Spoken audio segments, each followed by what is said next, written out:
fired, in front of 9 global clients, with $1.5 billion hanging by a thread. He thought he'd humiliated me. He thought I'd walk away broken. But Martin didn't know I had rewritten the rules beneath his empire months ago, and in 15 minutes, his world would burn. The compliance architect he'd just discarded in his power play was the only thing holding his house of cards together. He'd learned that some people build in silence, and when they stop building, everything collapses. My name is Avery Clark, and at 9:45 a.m. on a Tuesday morning in the Astoria Heights Hotel's executive conference room, my 20-year career ended with surgical precision, not in private, not with dignity, but as a public execution orchestrated for maximum impact. The mahogany table stretched like a battlefield between continents. 9 faces watched from their leather thrones Berlin's pharmaceutical giant, Dubai's logistics empire, Toronto's tech consortium, Singapore's shipping dynasty, Tokyo's automotive group, Sao Paulo's agricultural network, Paris's luxury goods chain, London's financial services, and Sydney's mining corporation. $1.5 billion in contracts lay spread across the table like a feast Martin Kessler was about to devour. I stood at the presentation screen, my fingers steady on the compliance binder that held together the most complex, multi-state regulatory framework Novara Logistics had ever attempted. 12 states, each with different transportation laws, environmental regulations, labor requirements. I'd spent 8 months weaving them into a seamless tapestry that would let these 9 giants move their products across America without a single legal hiccup. Martin's voice cut through the room like a scalpel. Before we proceed with signatures, there's a personnel matter to address. The room's temperature seemed to drop 10 degrees. I watched his face transform into that practiced mask of corporate concern, the same expression he wore when announcing layoffs while his bonus grew 7 figures. "Miss Clark," he said, deliberately avoiding the title I'd earned through 2 decades of 14-hour days. "Your services are no longer required at Novara Logistics. Security will escort you out." The words hung in the air like poison gas. 9 pens stopped moving. 9 sets of eyes shifted between Martin and me, calculating the implications of this theatrical power play. Michael Reeves from Toronto's consortium, a man I'd worked with through 3 international crises, set down his Mont Blanc with deliberate slowness. "Effective immediately," Martin continued, his voice carrying that special brand of cruelty reserved for those who've never built anything themselves. "Your access has been revoked, your files transferred, your position—" He paused, savoring the moment. "Eliminated." My mother's voice echoed from childhood. "When wolves circle, never show fear." I didn't flinch, didn't gasp, didn't give him the satisfaction of seeing me crumble. Instead, I closed my binder, containing every interlock, every failsafe, every carefully constructed legal mechanism that held this deal together. The Singapore representative, a woman who'd once told me I was the only American who truly understood Asian business ethics, leaned forward slightly. "Mr. Kessler, perhaps this could wait until—" "The new structure doesn't require redundant positions," Martin interrupted, his smile sharp enough to draw blood. "We're streamlining for efficiency. I'll personally oversee all compliance matters going forward." Personally oversee. The man who once tried to ship hazardous materials through a school zone because the route was shorter, who signed a contract that would have triggered a $400 million penalty if I hadn't caught it at 2 a.m. on a Sunday, who still thought OSHA was a Japanese car manufacturer. The room watched me gather my things with the morbid fascination of witnesses to a car crash. 20 years of muscle memory guided my hand's laptop into bag, phone into pocket, binder held against my chest like armor. Each movement deliberate, controlled, professional. But they didn't know what I knew. They couldn't see the invisible threads I'd woven through every contract, every clause, every seemingly innocent provision. Martin thought he was conducting a symphony of power. He didn't realize I'd already written the ending, and he'd just played the opening note of his own funeral march.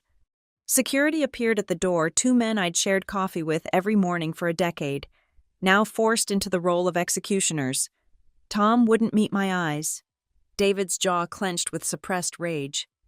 As I walked toward them, my heels clicking against marble in perfect rhythm, I passed close enough to Michael Reeves to see the question forming in his eyes. Close enough to watch him notice the small red seal on the binder I carried, the seal that appeared on only one type of document in international commerce. 15 minutes. That's all it would take. The elevator doors closed on my career, but I wasn't leaving empty-handed. I carried with me the knowledge that Martin Kessler had just lit a fuse to his own empire, and he didn't even know the bomb existed. The elevator descended through 20 floors of my life, each number marking another year I'd given to Novara Logistics.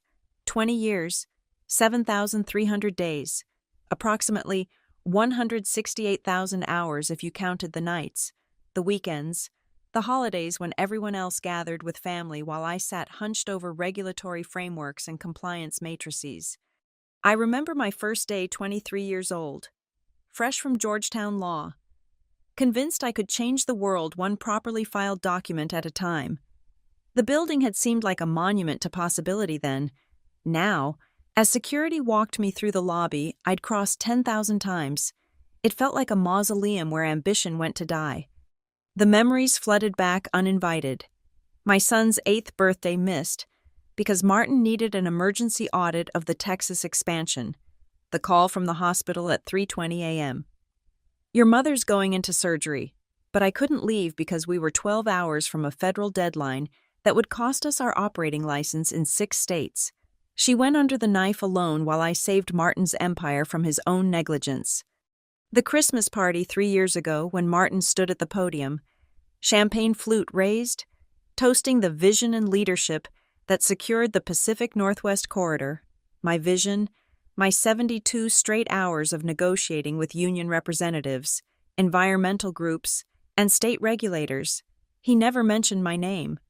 The crowd applauded him while I stood in the back, holding a glass of water because I was too exhausted to trust myself with alcohol. Or the merger with Castellone Shipping, 4 months of 18-hour days, untangling their legal disasters, restructuring their contracts to meet federal requirements, essentially rebuilding their entire compliance infrastructure from scratch. Martin got a $40 million bonus.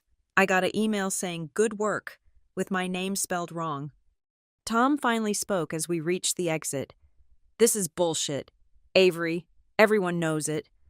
Everyone knowing and anyone doing something are different creatures," I said, my voice steady despite the rage building in my chest like a storm system.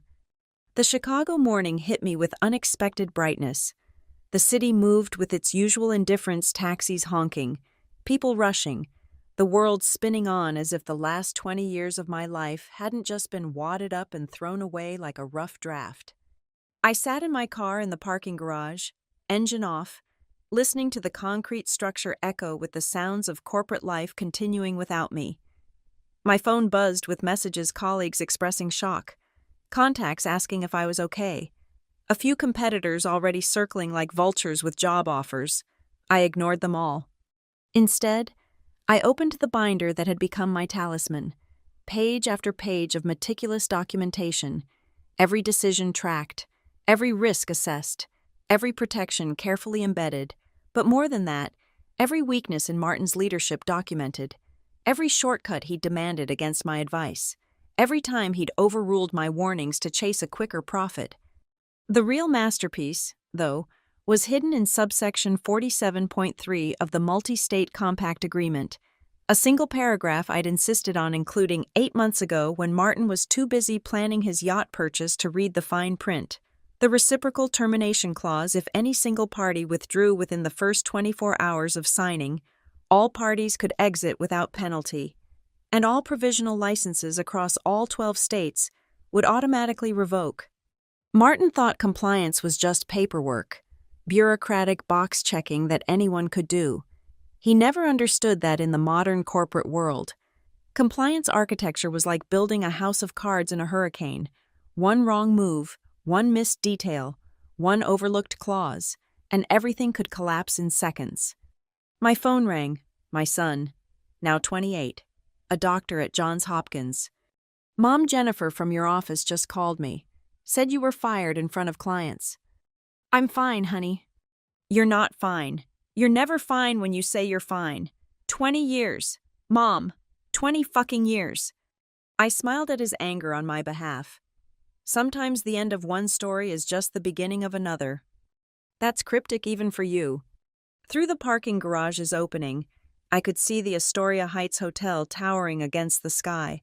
Somewhere up there, Martin was probably already taking credit for my work, explaining to 9 global clients how his streamlined approach would make everything more efficient.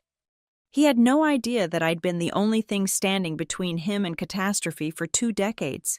No idea that every client in that room had my direct number, because they knew when real problems arose. Martin was useless. No idea that I'd constructed his empire with the legal equivalent of load-bearing walls that only I knew how to maintain. In approximately 7 minutes, he would begin to understand. The $400 million mistake haunted me as I sat in that parking garage. 3 years ago, 11:30 p.m. on a Thursday, Martin had been in Aspen, unreachable, while I reviewed the final drafts of the Southeastern expansion contracts. Hidden in subsection 12 of Appendix J, a single word, exclusive instead of inclusive. One word that would have given our biggest competitor sole rights to every distribution channel we'd spent a decade building. I caught it, fixed it, never told anyone except Rebecca in legal, who kept the original draft in her personal files at my request. Martin signed the corrected version the next morning, hungover, barely glancing at the pages, taking credit for another masterful negotiation at the board meeting that afternoon. That wasn't the first time. The EPA violation in Ohio. Martin had ordered hazardous materials routed through residential zones to cut costs. I'd spent 72 hours creating false documentation showing the orders came from a fired middle manager, then secretly rerouted everything myself. The federal investigators never found out how close we'd come to criminal charges. Or the union contracts in Pennsylvania. Martin's aggressive negotiation tactics had actually violated 3 federal labor laws. I'd worked with union representatives behind the scenes, offering compensations Martin never knew about, payments hidden in other budget lines, keeping the peace while he bragged about his iron fist approach. 20 years of being his invisible guardian angel, 20 years of letting him take credit for my victories while I absorbed blame for his failures. The board thought he was a logistics genius. The truth was, he was a showman propped up by my expertise, a hollow king ruling an empire built on my silence. The irony wasn't lost on me. Every protection I'd built into Novara's structure, every safeguard against litigation, every regulatory cushion I'd designed them all to be interdependent, like a spider's web. Cutting one thread wouldn't destroy it, but I'd also built in something else. Something I'd never told anyone about. A kill switch. It started as insurance, a way to protect myself if things went wrong. After the 3rd time, Martin threw me under the bus to save himself from his own mistakes. I began embedding special provisions in every major contract, tiny clauses that seemed like standard boilerplate but were actually interconnected triggers. Alone, they were harmless. Together, activated in the right sequence. They were a controlled demolition system for everything Martin thought he owned. The reciprocal termination clause was just the detonator. The real explosive was buried in the multi-state licensing agreements. Each state's approval was contingent on maintaining key personnel integral to compliance oversight. I'd made sure my name appeared in those documents not prominently, just buried in definition sections and appendices where Martin would never look. Key personnel was defined through a maze of cross-references across 12 different state documents, as specifically me. My phone buzzed, a text from Michael Reeves. Red seal on your binder. Termination protocol. Smart man. He'd recognized the diplomatic pouch seal, used in international commerce only for documents that could trigger immediate contract dissolution. I didn't respond. He'd figure it out soon enough. I thought about all the times Martin had humiliated employees in meetings, using public degradation as a management tool. The junior analyst who'd cried in the bathroom after he'd called her intellectually deficit in front of 40 people. The accountant who'd resigned after Martin accused him of embezzlement falsely just to motivate the finance team through fear. The security guard he'd fired on Christmas Eve for taking an extra 5 minutes on break. But those weren't the worst memories. The worst was watching good people slowly crushed under his ego. Talented professionals reduced to nervous shadows. Creativity strangled by his need for control. Innovations suffocated under his demand for credit. I'd stayed because I thought I was protecting them, maintaining stability, being the adult in the room. But all I'd done was enable him. My phone rang. Rebecca from legal. Avery, what the hell is happening? Martin just told me to transfer all your files to him personally. Follow his orders, Rebecca. But these are your systems. Nobody else understands the interconnections. Exactly. A pause. Then, quietly, the Ohio files. Should I include those? She knew. Of course she knew. Rebecca had been there for 15 years, had seen enough to understand what Martin really was. Include everything, I said. Let him have it all. Avery, the reciprocal termination clause. It's live, isn't it? You activated it? I didn't activate anything. Martin did when he fired the only person designated as essential compliance personnel in 12 state licensing agreements. The system is just responding to his input. Another pause. How long before? Minutes. Probably. Michael Reeves is already suspicious. Once one domino falls. Jesus Christ. $1.5 billion? Plus the state licenses, plus the pending investigations that I've been keeping at bay, plus the union contracts that become void without my signature on the annual compliance review. Through the phone, I heard a muffled announcement over the Novara building's intercom system, something about an emergency meeting. It was starting. The binder in my hands felt heavier than its physical weight suggested. 347 pages of interconnected legal architecture. Each page a thread in a web I'd spent 8 months spinning. The reciprocal termination clause sat on page 212, subsection 47.3, looking innocent as a sleeping viper. I'd written it after Martin's last betrayal, when he'd promised me the executive vice president position, then given it to his golf buddy's son, a 26-year-old whose main qualification was a last name that opened country club doors. That night, at 2:15 a.m., fueled by cold coffee and colder rage, I'd begun building my insurance policy. The clause itself was a masterpiece of legal engineering. On the surface, it appeared to protect all parties if one withdrew. The others could exit without the massive penalties typically associated with breaking international contracts. Martin had barely glanced at it, too focused on the dollar signs to notice the trap. He never asked why I'd insisted on including it, never wondered why I'd pushed so hard for unanimous consent provisions. But the real genius wasn't in the clause itself, it was in how it interconnected with everything else. The multi-state licensing agreements referenced the main contract's structural integrity. The insurance policies required continuous compliance oversight by designated personnel. The union agreements hinged on maintaining established regulatory frameworks, and all of these documents, through a labyrinth of cross-references and definitional sections, led back to one critical point: me. I was the designated personnel. I was the established framework. I was the structural integrity. My phone buzzed, an email from the automated compliance system I'd built, copying me on a notification sent to all 12 state regulatory boards: alert essential personnel termination detected. Provisional license status under review. The first domino. In that conference room 20 floors above, Martin would be watching his triumph turn to ash. The 9 clients would be receiving simultaneous notifications from their legal departments, warnings about contingency clauses, risk assessments, emergency protocols. Their lawyers, trained to spot danger like sharks sensing blood, would be speed reading through contracts, finding my carefully placed breadcrumbs. Michael Reeves would be the first to understand.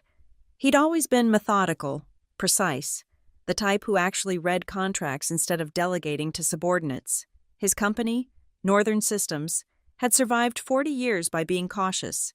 He'd see the red seal on my binder, recognize the diplomatic pouch protocol, understand that something significant had just shifted.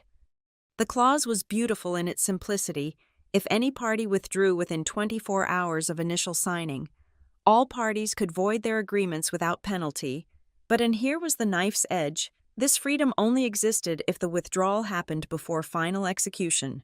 Once that window closed, everyone would be locked into ironclad terms worth billions in penalties for early termination. Martin thought he was conducting the signing ceremony.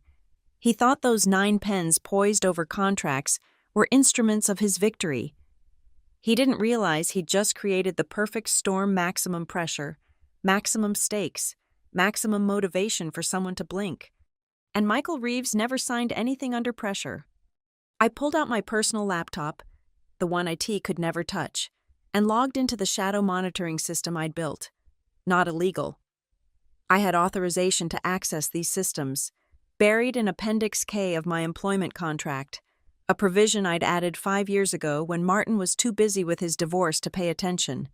The system showed me real-time updates from state regulatory databases, federal compliance networks, and most importantly, the internal Novara communication system. The first alert had already triggered escalation protocols.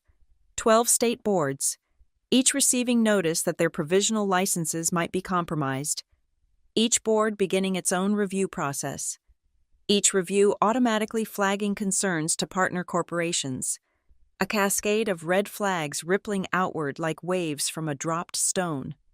In the parking garage's dim light, I watched Martin's empire begin its spiral through the cold glow of my laptop screen. The Texas Railroad Commission flagged concerns about hazardous material transport oversight. California's Environmental Protection Agency initiated a review of our compliance history. Illinois Department of Transportation put a hold on new permit applications. My phone rang. Unknown number. International prefix. Ms. Clark. A crisp British accent. James Morrison from London's Meridian Financial. Mr. Morrison? I'm sitting in a rather tense conference room at the moment. Your former employer seems to be having difficulty explaining why our legal team is suddenly flagging 17 different risk factors in a contract we're about to sign. I'm no longer with Novara. Mr. Morrison, Mr. Kessler made that quite clear. Yes, publicly and rather dramatically. From what I understand, Ms. Clark, am I correct in assuming that the red seal on the binder you were carrying indicates documentary evidence of material irregularities? Diplomatic speak for, did you just show us that this deal is doomed? I couldn't comment on internal Novara documents. Mr. Morrison, of course not. One more question, professionally speaking. Would you sign a billion-dollar contract immediately after the chief compliance architect was terminated? Professionally speaking, Mr. Morrison, I never sign anything when the foundation is shifting. A pause. Thank you. Ms. Clark, most illuminating. The line went dead, another domino teetering on its edge. Martin had no idea what was coming. He'd fired me thinking I was just another replaceable component in his machine, but I wasn't a component, I was the architecture itself. And without the architect, all that remained was a pile of expensive materials waiting to collapse. The silence in the Astoria Heights conference room was absolute. The kind of silence that precedes earthquakes, that hangs in the air before a jury delivers a verdict, that stretches between the lightning and the thunder. Through my laptop's monitoring system, I could see the internal Novara communications exploding with panic, but in that room, nobody moved. Then Michael Reeves stood up. The sound of his chair sliding back against marble flooring echoed like a gunshot. Every eye in the room turned to him, 8 international executives, Martin, and the assembled Novara team. Michael was 63, had built Northern Systems from a small Toronto startup into a global logistics powerhouse, and had never once made a decision he couldn't defend to his board. Mr. Kessler, Michael's voice was calm, measured, the voice of a man who'd weathered enough storms to recognize when a ship was about to sink. Before we proceed, I need clarification on something. Martin's smile was all teeth and no warmth. Of course, Michael. Transparency is paramount to our partnership. Interesting choice of words. Michael picked up his contract. All 400 pages of it, bound in leather with gold-embossed letters. You just terminated your federal compliance architect, the person whose name appears, he flipped through pages with practiced efficiency. 17 times in the regulatory framework section, 23 times in the state licensing appendices, 41 times in the risk mitigation protocols. As I mentioned, we're streamlining. If she goes, we go. The words dropped into the silence like stones into still water. Martin's smile froze, became brittle, started to crack at the edges. I'm sorry. Michael reached into his briefcase and pulled out an envelope. Red wax seal, the kind used for diplomatic communications, for documents that could reshape international agreements, for papers that meant someone had already made an irreversible decision. He placed it on the table with deliberate care.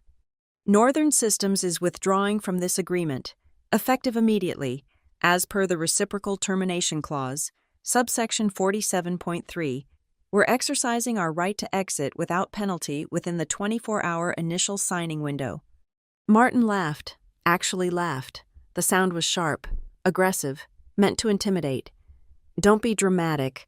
Michael, we're talking about a $100 million contract. Your board would crucify you. My board, Michael said quietly, trusts my judgment. And my judgment says that any company that fires its chief compliance officer in the middle of a billion-dollar signing has something to hide. She was redundant. She was the architect of this entire framework. Michael's composure finally cracked, decades of boardroom politeness giving way to genuine anger. Do you think we're idiots, Martin? Do you think we don't do our research?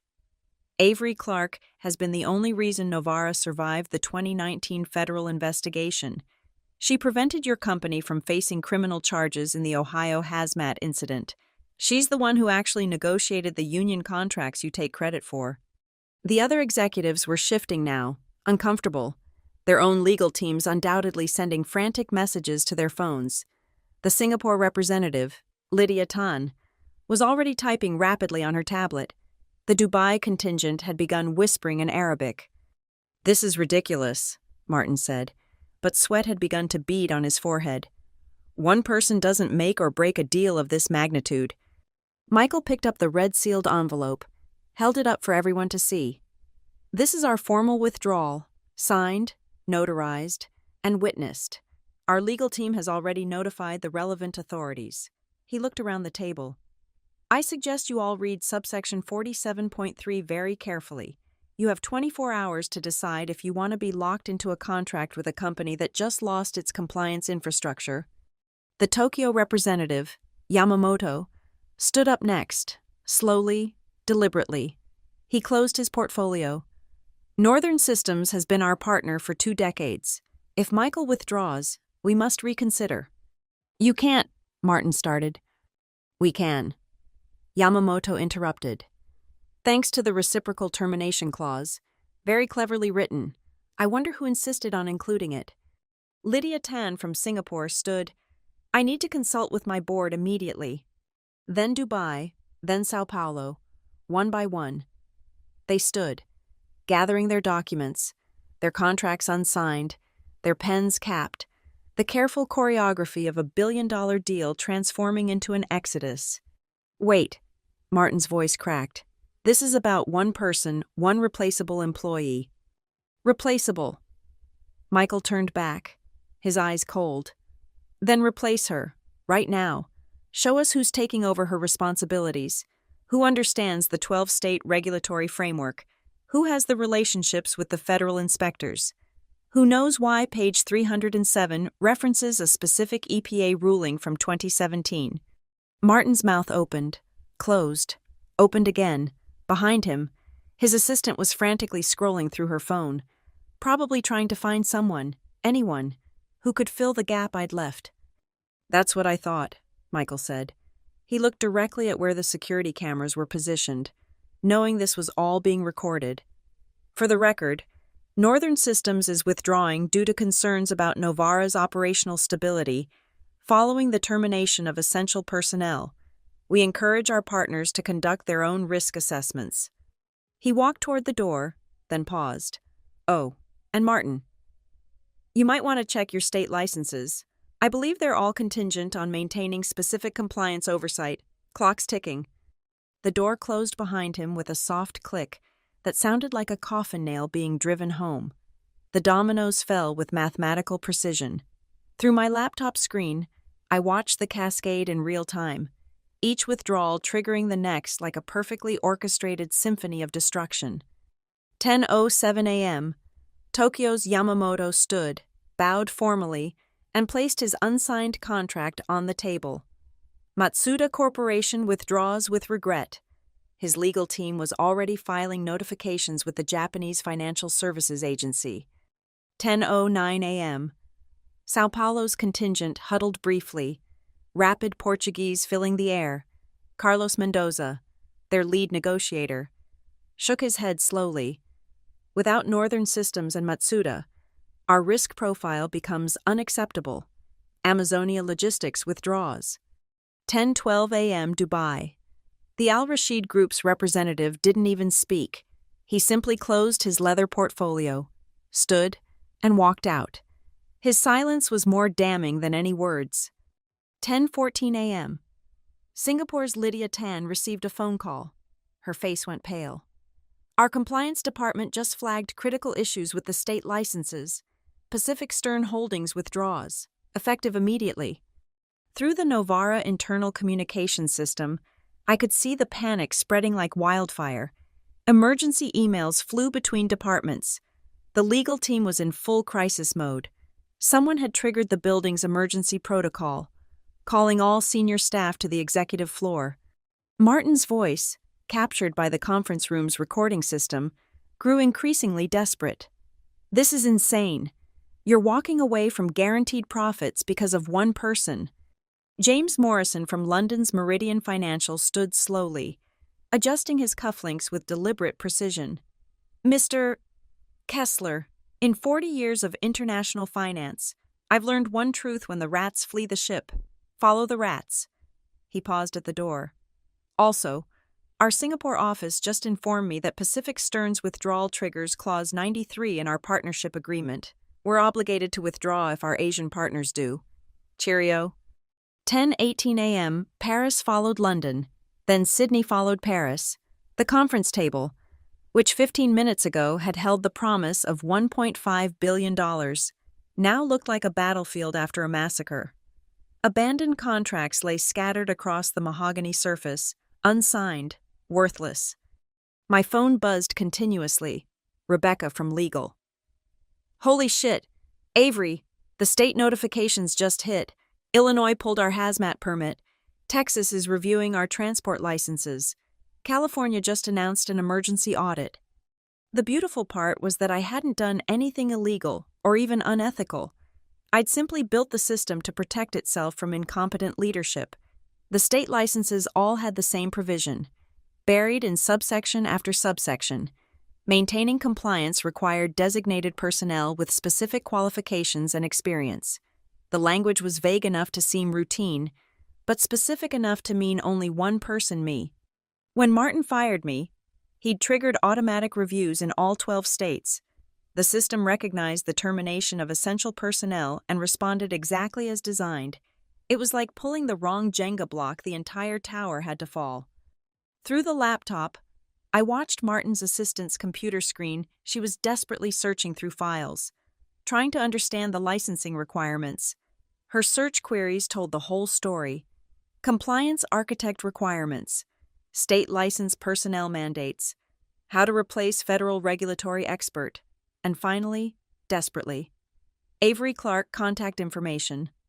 10:23 a.m., an automated email blast from the Novara system. Urgent all-hands executive meeting. Conference room A, mandatory attendance. 10:25 a.m., the Federal Department of Transportation notification system triggered. Alert Novara Logistics. Multiple state license discrepancies detected. Federal review initiated. Preliminary suspension of interstate transport privileges pending investigation. My phone rang. Martin's personal cell. I let it ring. He called again and again. On the fourth attempt, I answered. You did this? His voice was raw, cracking at the edges. You sabotaged everything. I built everything. Martin, every protection, every safeguard, every system that kept your incompetence from destroying the company. All I did was stop maintaining it. The licenses are contingent on qualified compliance oversight. You should have read the documents you signed. This is illegal. It's corporate sabotage. I'll sue you into oblivion. With what grounds I documented every decision, every warning I gave you that you ignored, every time you overrode safety protocols for profit. It's all in the files Rebecca is transferring to you right now, including the Ohio incident, including the $400 million mistake, including the union bribes you don't know I paid to keep them from striking. Silence, then quieter. The clients, they're all gone. Every single one. The reciprocal termination clause worked exactly as written.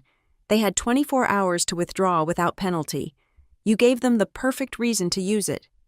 $1.5 billion, plus the $40 million in federal fines you're about to incur, plus the lawsuits from shareholders, plus the criminal investigation in Ohio that I can no longer prevent. Through the screen, I watched the emergency meeting beginning. Board members who'd flown in for the signing celebration now faced a catastrophe. The CFO was already calculating losses on a whiteboard. The general counsel was on 3 phones simultaneously, probably trying to reach federal regulators. "You're destroyed," Martin whispered. "You'll never work in this industry again." "Martin," I said calmly, watching as his empire crumbled in real time on my screen. "I am the industry. Every major player knows my name, my work, my value. They also know what you are, a showman who built nothing, contributed nothing, and just lost everything because he was too arrogant to recognize the architect holding his house together." 10:31 a.m. The first news alert hit Bloomberg. Breaking: Novara Logistics loses $1.5 billion in contracts as international partners withdraw en masse. Federal investigation launched. The collapse was complete, systematic, and irrevocable. 15 minutes from my firing to total destruction, the board meeting was a bloodbath. Through the security feeds, I still had access to another oversight in Martin's rush to humiliate me. I watched the empire devour its emperor. The boardroom camera showed 12 faces twisted with rage, fear, and disbelief as the scope of the catastrophe became clear. Chairman Douglas Whitmore, 73 years old and normally composed as granite, slammed his hand on the table hard enough to upset water glasses. "Explain to me, Martin, how 20 years of growth just evaporated in 15 minutes. Martin stood at the head of the table, his $10,000 suit now looking like costume armor on a defeated general. "It's a temporary setback. We can recover the clients." "With what licenses?" CFO Patricia Huang interrupted, her laptop screen reflecting disaster on her face. "Texas just revoked our hazmat permits. California suspended our operating license pending review. Illinois, Oregon, Washington, they're all following suit. We can't move a single package across state lines." General Counsel Robert Sterling looked up from his phone, face ashen. "It gets worse. The insurance company just sent notice. Our liability coverage is void without proper compliance oversight. The board members' personal indemnity insurance." "Martin, did you sign the renewal with your personal assets as collateral?" The color drained from Martin's face. "That was supposed to be temporary, just until the deal closed." "The deal that just collapsed." Whitmore's voice could have frozen hell. "The deal you destroyed by firing the one person holding our federal compliance together. She was expendable." Expendable. Patricia pulled up financial projections on the main screen. Avery Clark Systems saved us $18 million in EPA fines last year alone. Her union negotiations prevented 4 strikes that would have cost us hundreds of millions. She personally managed relationships with every federal inspector on the Eastern Seaboard. Through my laptop, I pulled up Martin's employment contract, the one he'd negotiated 3 years ago when he'd forced out the previous CEO. Section 18. Paragraph 4. Personal liability for gross negligence resulting in material damage to company assets. His lawyer had been so focused on the golden parachute clauses that he'd missed the trap door. Robert Sterling's phone buzzed again. He read the message, then slowly looked up at Martin. The Department of Justice just opened an investigation into the Ohio hazmat incident. They received a whistleblower packet this morning. 40 pages of documentation showing you ordered illegal transport routes and then tried to cover it up. That's impossible. The only person who knew... Martin stopped. Realization dawning. The only person who knew was the one who protected you, Whitmore said quietly. The one you just fired in front of 9 international clients like she was trash. Board member Jennifer Walsh, who'd always been Martin's strongest supporter, pulled up her tablet. I'm looking at the compliance architecture documentation. Martin, did you even know that Avery built in fail-safes that required her personal authorization? The entire system was designed to prevent exactly what just happened, a catastrophic failure if someone tried to remove her without transition planning. That's corporate sabotage.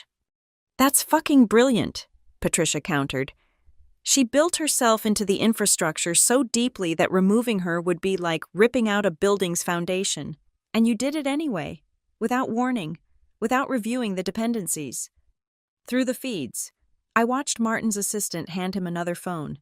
Federal investigators were already in the building lobby, warrants in hand. The Ohio documents I'd kept every email where Martin explicitly ordered illegal routes, every text demanding I falsify records, every recording of him threatening employees who questioned his decisions were already in FBI hands. Rebecca had made sure of that the moment I was escorted out. Your house in the Hamptons, Whitmore said, reading from his phone. Your yacht, the Swiss accounts you thought nobody knew about. You put them all up as collateral for the insurance bonds, didn't you? Martin's hands shook as he reached for water. The lawyer said it was standard. Standard if the deal closed. But it didn't close, did it? And now the company is facing hundreds of millions in liabilities, with no insurance coverage, and your personal assets are the only guaranteed payment source. The Bloomberg alert updated Novara Logistics CEO Martin Kessler facing federal investigation, company stock trading halted, board calls emergency session. Patricia stood up. Motion to remove Martin Kessler as CEO, effective immediately. Seconded, said 3 voices simultaneously. All in favor. 12 hands rose, even Jennifer Walsh, Martin's last ally, raised her hand. You can't do this. Martin's composure finally shattered completely. I built this company. No, Whitmore said, standing. You inherited a company that others built. You took credit for work others did, and you just destroyed it all because your ego couldn't tolerate sharing a stage with someone more competent than you. Security entered the boardroom, the same 2 guards who'd escorted me out just an hour ago. Tom and David. There was poetic justice in that. Mr. Kessler, Tom said formally, we need to escort you to the federal investigators waiting in the lobby. As Martin was led out, his phone buzzed one last time. I knew what it was, the automated notification from the Department of Transportation. His personal Class A commercial license, the one he'd bragged about having despite never driving a truck, had just been revoked. Every certification with his name on it was being systematically canceled. Through the security feed, I watched him enter the elevator, the same elevator where I'd descended through 20 years of my life, but while I'd walked out with my dignity and a plan. He was leaving in handcuffs and headed for federal processing. The empire hadn't just burned, it had been professionally demolished, each support beam removed in sequence until only rubble remained, and Martin, who'd built nothing but taken credit for everything, was left standing in the ashes of his own arrogance, finally understanding that the architect he'd dismissed was the only thing that had kept his illusion alive. I stepped out of the Astoria Heights parking garage into the brilliant Chicago morning, the weight of 20 years finally lifting from my shoulders. The city looked different somehow, sharper, cleaner, full of possibilities I hadn't allowed myself to see while chained to Martin's ego. My phone buzzed constantly, but for the first time in 2 decades, I felt no urgency to answer immediately. The binder in my hands, my insurance policy, my weapon, my vindication suddenly felt unnecessary. I'd already won, not through the papers it contained, but through the systematic architecture I'd built and the poetic justice of its collapse. I dropped it in the nearest trash can. The red seal caught the light one last time before disappearing among coffee cups and newspapers.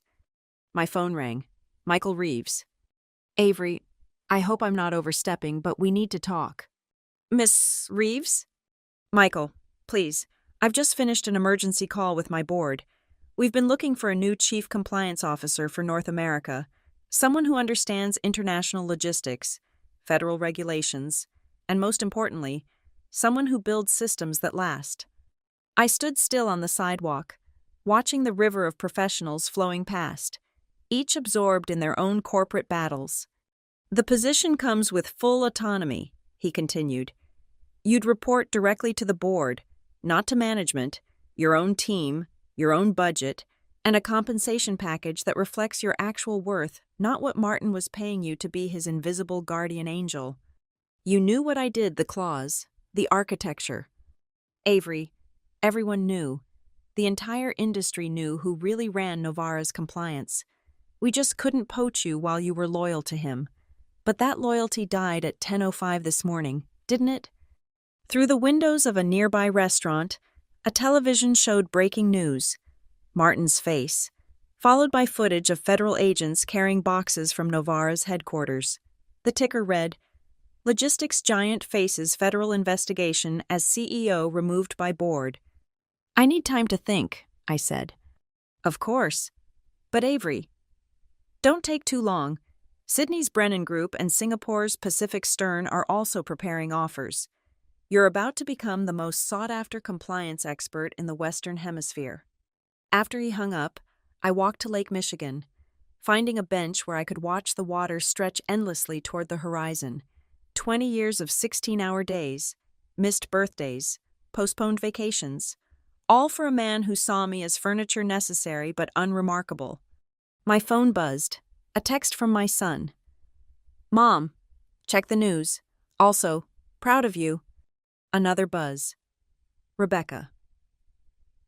The FBI just seized all of Martin's personal files, that Ohio documentation you kept. He's looking at federal charges. Also, the board wants to know if you'd consider coming back as CEO. I almost laughed. They wanted me to clean up the wreckage, rebuild from the ashes, save them from their own blindness. The same board that had watched Martin humiliate employees for years, that had rubber-stamped his ego trips, that had never once acknowledged my contributions until they were gone. I typed back no. One word, no explanation, no negotiation, no door left open, just no. The final message came at 11:45 a.m., an automated email from Novara's system. Case closed, primary filer, Avery Clark, resolution complete, structural reorganization, estimated recovery time, indefinite.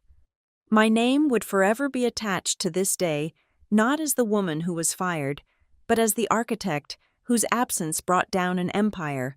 In corporate litigation textbooks, they'd study the reciprocal termination clause. In business schools, they'd analyze the cascade failure.